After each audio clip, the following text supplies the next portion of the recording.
Atingimos 100 mil mortos por Covid-19 e Bolsonaro segue em pleno ritmo de campanha, agora com um novo estilo. Tem muito menos polêmica, tem muito mais inauguração de obra e tem mais ainda promessa de gastos. Vamos analisar tudo isso com a ajuda de Paulo Gontijo e Roberto Ellery e vamos falar ainda sobre o Pacto Federativo com Cibele Moura, além de apresentar o líder Livres Pedro Rafael. Veja agora o Livres Notícias.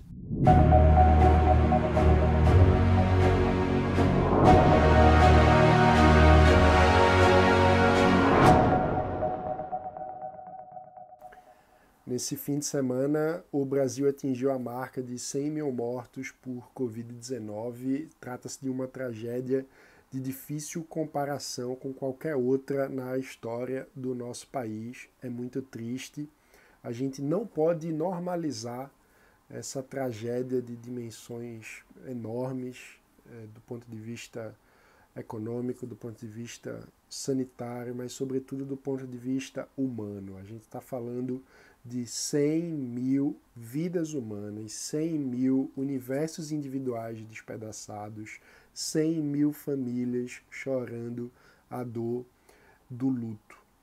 Então, a gente precisa levar isso muito a sério e fica aqui mais uma vez toda a nossa solidariedade, todo o nosso sentimento para todos os que perderam amigos, familiares, entes queridos nessa tragédia. A gente espera que isso acabe o mais rápido possível. Jair Bolsonaro só pensa em uma única coisa: sobreviver. A semana passada terminou com a revelação de que a sua esposa, a primeira-dama Michele Bolsonaro, recebeu R$89 mil em depósitos feitos pela família de Fabrício Queiroz, o ex-assessor do presidente, que foi preso na casa do advogado da família Bolsonaro.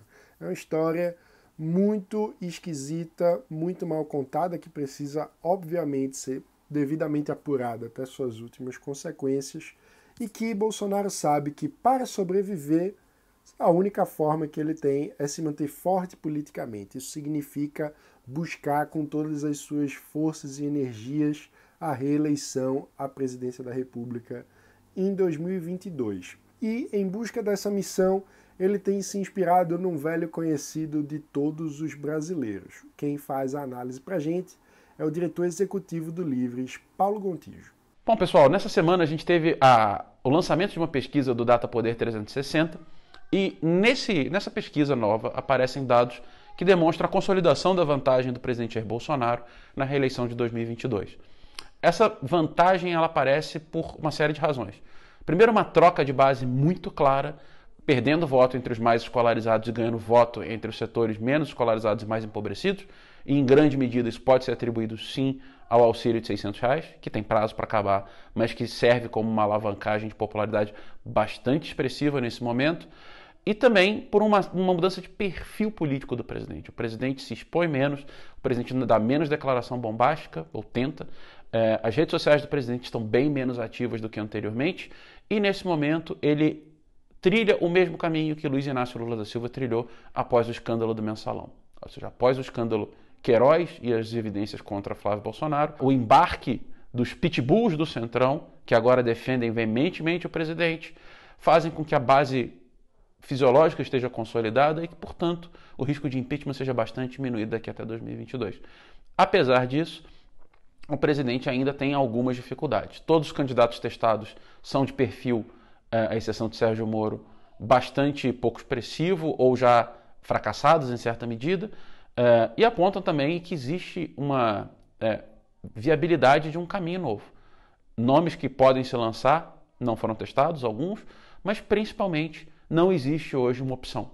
Na cabeça das pessoas, na maior parte da cabeça das pessoas, o que você tem hoje é Bolsonaro ou uma grande interrogação. O cenário político ainda pode mudar bastante até 2022, mas nesse momento o presidente deve estar se sentindo bastante confortável. Dentro desse conforto presidencial, o que não faltam são promessas de mais gasto público com o nosso dinheiro, obviamente. Isso num contexto em que as contas públicas já vêm extremamente complicadas, o país não fecha as contas há muito tempo e agora com a pandemia a gente precisou fazer ainda mais gastos, a expectativa é que a dívida pública chegue até 100% do PIB. O que falta nesse contexto todo são sinais de compromisso com o equilíbrio fiscal, com a agenda de ajuste das contas públicas que era prometida desde a campanha pela equipe econômica do ministro Paulo Guedes. No começo do ano passado, a gente analisou aqui no canal, com a ajuda do professor Roberto Ellery, como foram os gastos concretos do orçamento brasileiro em 2019. E, na prática, o professor demonstrou que o uso do orçamento indicava que a ala militar venceu a queda de braço com a equipe econômica no que diz respeito ao ano passado. Então a gente voltou a conversar com o professor Roberto Ellery e perguntou a ele se existe algum indício de que a equipe econômica possa virar esse jogo e ganhar essa disputa para promover equilíbrio fiscal. Vamos ver a resposta. Eles estão perdendo e tem um risco de piorar, porque a tendência é que, à medida que a crise da Covid vá sendo acomodada, né, não estou dizendo superada, porque a superação depende da vacina, mas acomodada no sentido das pessoas começarem a se movimentar, é dessa pressão por investimento, que os militares são muito simpáticos, por vários motivos. É só historicamente o militar tem essa ideia de que o Estado deve investir e puxar. Se você faz uma aliança, como ameaçou, eu acho que essa semana apareceu essa possibilidade lá da Casa Civil, com Braga Neto e o ministro Marinho, trabalharem para conseguir um jeito de furar o teto para investimento, vai ser mais difícil a equipe econômica segurar. O próprio pessoal do governo já deixou clara a ideia de levar o gasto militar para 2% do PIB. 2% do PIB, a gente está abaixo de 1,5%. Nós estamos falando de 0,5% do PIB para os governos militares. Considerando que o governo acaba em 2022, ele tem uma chance de ser reeleito, mas oficialmente é 2022, 0,5% do PIB em 2 anos. É pesado, no meio de um ajuste fiscal. Vai tirar da onde esse 0,5% do PIB? Essas são as perguntas que tem que fazer. Eu dei uma olhada rápida nos números. Não são muitos países que gastam mais de 2% do PIB, ou maior ou igual, em gasto militar. Por que isso? É hora de fazer isso? Então, assim, se vai para 2% do PIB militar, a gente está falando de um aumento aí significativo, como é que vai ser feito isso? Vai cortar da onde? O governo simultaneamente quer aumentar o gasto militar, aí falam de investimento, setores do governo, que fique claro. Aí tem a ideia de aumentar, criar o Renda Família, que é reforçando o Bolsa Família, que eu acho que todas essas ideias talvez seja mais interessante. Tem o Fundeb, que até 2026 é um reforço grande de recursos por parte da União. Mas, assim, tudo isso é aumento de gasto. É o que eu disse no começo. Eu não vou ficar aqui dizendo gasto bom e gasto ruim, senão a gente entra em outra discussão. Mas o que eu estou dizendo é que renda para a família, é renda básica, né, o projeto que está vindo, mais aumento do investimento, mais o Fundeb, mais aumento para militar, mais aumento de gasto em defesa, onde é que isso vai parar? Essa preocupação, entendeu? Qual o sinal que a gente tem e onde vem o ajuste fiscal nessa história? Um dos fatores para a qualidade da democracia em qualquer lugar é a capacidade de fiscalização da sociedade e o grau de participação que o cidadão consegue ter na vida política, na tomada de decisões da coisa pública, o que fica muito complicado quando os poderes tomam decisões distantes do povo, né? Isso acontece quando eles estão centralizados em uma única esfera, no caso do Brasil, lá em Brasília. Mas se torna muito mais factível quando as decisões são descentralizadas e podem acontecer mais próximo do eleitor, né?